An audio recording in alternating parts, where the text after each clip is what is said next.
With the shift that we're seeing in the market, this is a really great time and an environment for a first-time home buyer to enter into the market. I'm Katie, the real estate gal in Denver Metro and the Front Range. I'm a licensed real estate agent in this state, so if you need help with buying, selling, or anything in between, I'm your gal. I wanted to cover first-time homebuyer myths that I hear frequently, and so I brought in Kim Crea to answer some of those myths. Kim, thank you so much for joining me. You bet.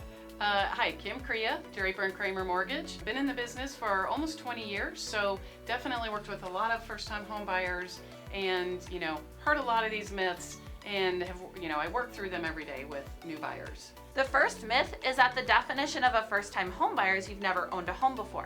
Is that actually wrong? That's wrong. The actual definition is that you haven't owned a home in the last 3 years. So if you owned a home and sold it 5 years ago, today you're a first-time homebuyer. So the title is a little bit misleading. Absolutely. The second myth is that first-time homebuyer programs are better than traditional. You're right. That is also a myth. There are a few first-time homebuyer programs that are great, but in general, it makes more sense to look at the entire buyer profile, credit scores, down payment funds available, etc., to figure out what's the best solution for you at this time. Sometimes that's not a first-time homebuyer program. There's been some people that, and I've even heard from my own experience, if one program works for one person, that's probably the best option because they really succeeded in it. But that's not true either, right? That's right. I like to take the time to look at the entire profile of information to figure out what's the best solution for you. Sometimes it's a down payment assistance program, sometimes it's a different first-time homebuyer program. It just depends on your profile. In your situation. Correct. So one of the kind of myths that I hear a lot, and I'm throwing this one in there, is that it's scary to talk to a lender. And I don't really know where that came from. Maybe it's because we're talking about really big finances. Can you talk to anything about this? Of course. It is the biggest financial decision you're going to make in your life that's very emotional. Absolutely, because this is where you're going to live. This is your home. So make sure you find a lender who will take the time to go through what are your goals, what are your financial goals. Are you buying a first-time home that you plan on being in for a couple of years, or is this your forever home? There's a lot of different things for us to consider to figure out what the right solution is for you. So make sure you talk to a lender who's going to take the time to get to know you and what you're looking for.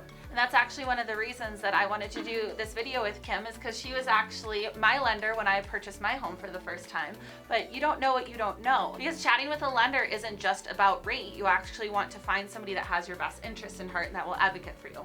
That's right. I am a certified mortgage advisor because that's what I really love to do, is I want to be your advisor. I want to make sure I'm taking into account all of your information and your goals. Another myth that I had when I was purchasing a home, I wasn't a real estate agent when I bought my house.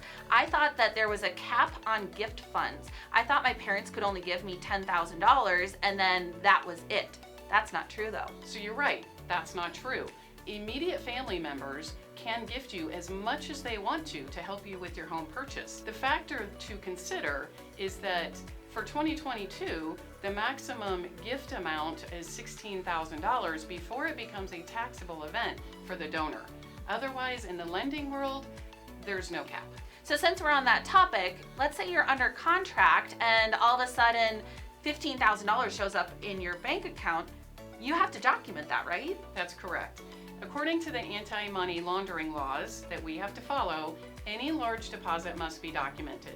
So assuming $15,000 deposit is a gift, then we have both the donor and the buyer document with a form that it's a gift, and we source the funds from the donor to the buyer. So for first-time home buyers, that's a lot of information, but luckily we have a really great advisor that can walk you through the process.